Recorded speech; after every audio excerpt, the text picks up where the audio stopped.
Hello friends, नमस्कार, जय हिंद। इस वीडियो में हम लोग एसएससी एमटीएस परीक्षा 2023 का जीके जीएस का कुछ महत्वपूर्ण प्रश्नों को देखेंगे जो कि आपके एग्जाम के लिए काफ़ी महत्वपूर्ण होने वाले हैं। आप लोग वीडियो को पूरा देखिएगा और लास्ट में कमेंट करके बताइएगा कि आप कितने प्रश्न का आंसर पहले से जानते थे। तो चलिए वीडियो को शुरू करते हैं।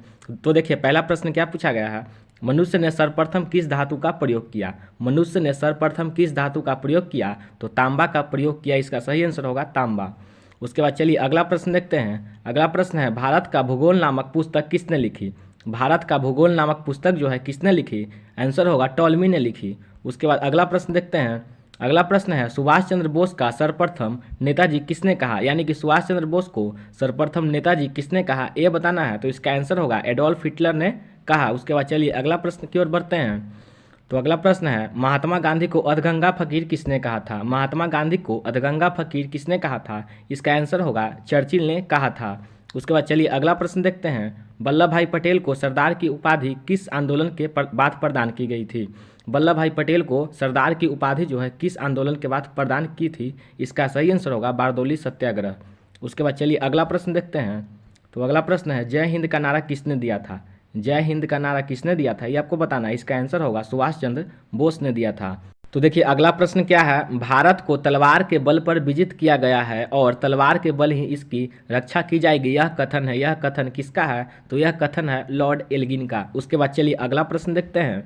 तो देखिए अगला प्रश्न क्या है, जनवरी 1879 में ब्रिटेन की महारानी विक्टोरिया को किस उपाधि से सम्मानित करने के लिए दिल्ली दरबार का आयोजन किया गया। जनवरी 1879 में ब्रिटेन की महारानी विक्टोरिया जो है उसको किस उपाधि से सम्मानित करने के लिए दिल्ली दरबार का आयोजन किया गया, तो इसका आंसर होगा कैसर ए हिंद। उसके बाद चलिए अगला प्रश्न देखते हैं। 14वीं लोकसभा के अध्यक्ष कौन थे। 14वीं लोकसभा के अध्यक्ष कौन थे, इसका आंसर होगा सोमनाथ चटर्जी थे। देखिए अगला प्रश्न क्या है, सरिस्का में बाघों के विलुप्त होने की घटना की जांच केंद्र सरकार ने किसकी अध्यक्षता में कार्यदल बनाया है, तो इसका आंसर होगा सुनीता नारायण। उसके बाद फिर चलिए अगला प्रश्न देखते हैं। पहली लोकसभा के अध्यक्ष कौन थे। पहली लोकसभा के अध्यक्ष कौन थे, इसका आंसर होगा गन्नू वासुदेव मावलंकर एम उसके बाद कौन थे, एम अनंत सेन आयंगार। तो आप लोग दोनों को अच्छे से याद कर लीजिएगा कि पहली लोकसभा के अध्यक्ष कौन थे। उसके बाद फिर चलिए अगला प्रश्न देखते हैं। प्रथम लोकसभा का गठन कब हुआ था। प्रथम लोकसभा का गठन हुआ था, ये कब हुआ था, तो 6 मई 1952 को हुआ था। उसके बाद फिर चलिए अगला प्रश्न देखते हैं। विदेशों के लिए भारतीय राजदूतों को नियुक्त कौन करता है। विदेशों के लिए भारतीय राजदूतों को नियुक्त कौन करता है, इसका आंसर होगा राष्ट्रपति करता है। उसके बाद चलिए अगला प्रश्न देखते हैं। राष्ट्रपति को क्षमादान की शक्ति के संविधान के किस अनुच्छेद के अंतर्गत दी गई है। राष्ट्रपति को क्षमादान की शक्ति संविधान के किस अनुच्छेद के अंतर्गत दी गई है, इसका आंसर होगा अनुच्छेद 72 के अंतर्गत दी गई है। उसके बाद देखिए अगला प्रश्न क्या है, झंडा समिति के अध्यक्ष कौन थे। झंडा समिति के अध्यक्ष कौन थे, जेबी कृपलानी इसका सही आंसर होगा। उसके बाद फिर चलिए अगला प्रश्न की ओर बढ़ते हैं। तो अगला प्रश्न क्या पूछा गया, भारत ने पहली बार कब राष्ट्रमंडल खेलों में भाग लिया। भारत ने पहली बार कब राष्ट्रमंडल खेलों में भाग लिया, इसका आंसर होगा 1934 ईस्वी को। तो चलिए अगला प्रश्न देखते हैं। अगला प्रश्न है, एशियाई खेल का प्रारंभ कब व कहाँ हुआ। एशियाई खेल जो है उसका प्रारंभ कब व कहाँ हुआ, इसका आंसर होगा 4 मार्च 1951 ईस्वी को नई दिल्ली में हुआ। तो चलिए अगला प्रश्न बताते हैं। तो अगला प्रश्न बताने से पहले अगर आप हमारे चैनल पर नए हैं तो चैनल को सब्सक्राइब करके बेल आइकन को दबा दीजिएगा, क्योंकि एमटीएस का आपको इस चैनल पे पल पल का अपडेट देखने को मिलते रहेगा और एमटीएस का जितना भी प्रीवियस ईयर क्वेश्चन या इंपॉर्टेंट क्वेश्चन है आपको इस चैनल पर डेली मिलते रहेगा। तो आप लोग चैनल को सब्सक्राइब करके बेल आइकन को जरूर दबा दीजिएगा और वीडियो पसंद आए तो वीडियो को लाइक जरूर कर दीजिएगा। तो चलिए अगला प्रश्न देखते हैं। तो अगला प्रश्न है, क्रिकेट खेल का जन्मदाता कौन से देश को माना जाता है। क्रिकेट खेल का जन्मदाता जो है कौन से देश को माना जाता है, तो इंग्लैंड इसका सही आंसर होगा। उसके बाद चलिए अगला प्रश्न देखते हैं। फुटबॉल खेल का जन्म कहाँ हुआ। फुटबॉल खेल का जन्म कहाँ हुआ, तो इसका आंसर होगा इंग्लैंड। उसके बाद अगला प्रश्न देखते हैं। वॉलीबॉल का जन्म किस देश में माना जाता है। वॉलीबॉल का जन्म किस देश में माना जाता है, इसका आंसर होगा संयुक्त राज्य अमेरिका में।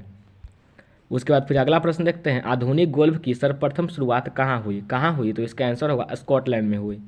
उसके बाद अगला प्रश्न देखते हैं। अमेरिका का राष्ट्रीय खेल कौन सा है। अमेरिका का राष्ट्रीय खेल कौन सा है, तो बेसबॉल इसका सही आंसर होगा। उसके बाद अगला प्रश्न देखते हैं। सांड युद्ध कौन से देश का राष्ट्रीय खेल है, तो इसका आंसर होगा स्पेन का है। चीन का राष्ट्रीय खेल कौन सा है, तो इसका आंसर होगा टेबल टेनिस है। उसके बाद फिर चलिए अगला प्रश्न देखते हैं। तो अगला प्रश्न है क्रिकेट कौन से देश का राष्ट्रीय खेल है? क्रिकेट कौन सा देश का राष्ट्रीय खेल है? इसका आंसर होगा इंग्लैंड का। उसके बाद चलिए अगला प्रश्न देखते हैं। भूटान का राष्ट्रीय खेल कौन सा है? तो इसका आंसर होगा तीरंदाजी है। उसके बाद फिर अगला प्रश्न देखते हैं। बैडमिंटन कौन से देश का राष्ट्रीय खेल है? तो इसका आंसर होगा मलेशिया का है। उसके बाद अगला प्रश्न देखते हैं। पाकिस्तान का राष्ट्रीय खेल कौन सा है? तो इसका सही आंसर होगा हॉकी। उसके बाद अगला प्रश्न देखिए क्या पूछा गया है। घुड़सवारी खेल के मैदान को क्या कहा जाता है? घुड़सवारी खेल के मैदान को क्या कहा जाता है? इसका आंसर होगा एरिना। उसके बाद अगला प्रश्न देखते हैं। साइकिलिंग के मैदान को क्या कहा जाता है? साइकिलिंग के मैदान जो है उसको क्या कहा जाता है? इसका आंसर होगा वेलोड्रम कहा जाता है। उसके बाद अगला प्रश्न देखिए। बोरलॉग पुरस्कार किस क्षेत्र में दिया जाता है? बोरलॉग पुरस्कार जो है किस क्षेत्र में दिया जाता है? इसका आंसर होगा कृषि क्षेत्र में। उसके बाद अगला प्रश्न देखिए।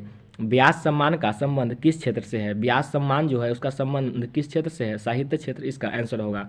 उसके बाद अगला प्रश्न देखिए। नोबेल पुरस्कार किन क्षेत्रों में दिया जाता है? नोबेल पुरस्कार जो है किन क्षेत्रों में दिया जाता है? इसका आंसर होगा चिकित्सा, साहित्य, शांति, रसायन, भौतिकी। और कब से कब? 1901 से और अर्थशास्त्र 1969 से। तो आप लोग इसको याद कर लीजिएगा, ये बेहद ही महत्वपूर्ण प्रश्न है। तो चलिए अगला प्रश्न उसके बाद देखते हैं। तो अगला प्रश्न है फिल्म जगत में दिए जाने वाला सबसे प्रतिष्ठित अंतर्राष्ट्रीय पुरस्कार कौन सा है? फिल्म जगत में दिए जाने वाला सबसे प्रतिष्ठित अंतर्राष्ट्रीय पुरस्कार है ऑस्कर है इसका सही आंसर। उसके बाद अगला प्रश्न देखते हैं। विश्व में पत्रकारिता के क्षेत्र में दिए जाने वाला पुरस्कार कौन सा है? तो इसका आंसर होगा पुलित्जर पुरस्कार। उसके बाद अगला प्रश्न देखते हैं। भारत का सबसे बड़ा राष्ट्रीय पुरस्कार कौन सा है? तो भारत रत्न इसका आंसर होगा। उसके बाद अगला प्रश्न देखते हैं। एशिया का नोबेल पुरस्कार किसे कहा जाता है? एशिया का नोबेल पुरस्कार किसे कहा जाता है? इसका आंसर होगा रमन मैग्सेसे पुरस्कार को। उसके बाद चलिए अगला प्रश्न देखते हैं। भारत में वीरता के लिए सैनिकों को दिए जाने वाला सर्वोच्च पुरस्कार कौन सा है? तो इसका आंसर होगा परमवीर चक्र है। उसके बाद चलिए अगला प्रश्न देखते हैं। गांधी शांति अंतर्राष्ट्रीय पुरस्कार कब शुरू किया गया? गांधी शांति अंतर्राष्ट्रीय पुरस्कार कब शुरू किया गया? इसका आंसर होगा 1995 में किया गया। उसके बाद फिर चलिए अगला प्रश्न देखते हैं। तो अगला प्रश्न है देश में कलिंग पुरस्कार कब शुरू किया गया? देश में कलिंग पुरस्कार कब शुरू किया गया? इसका आंसर होगा 1952 में। उसके बाद अगला प्रश्न क्या है? ग्रैमी पुरस्कार का संबंध किस क्षेत्र से है? ग्रैमी पुरस्कार का संबंध किस क्षेत्र से है? तो संगीत क्षेत्र इसका आंसर होगा। इसी के साथ आज का वीडियो समाप्त हुआ। वीडियो कैसी लगे ये आप कमेंट करके बताइएगा। अच्छी लगी होगी तो एक लाइक जरूर कीजिएगा। चैनल पर नए हैं तो चैनल को सब्सक्राइब करके बेल आइकन को जरूर दबा दीजिएगा। धन्यवाद और जय हिंद।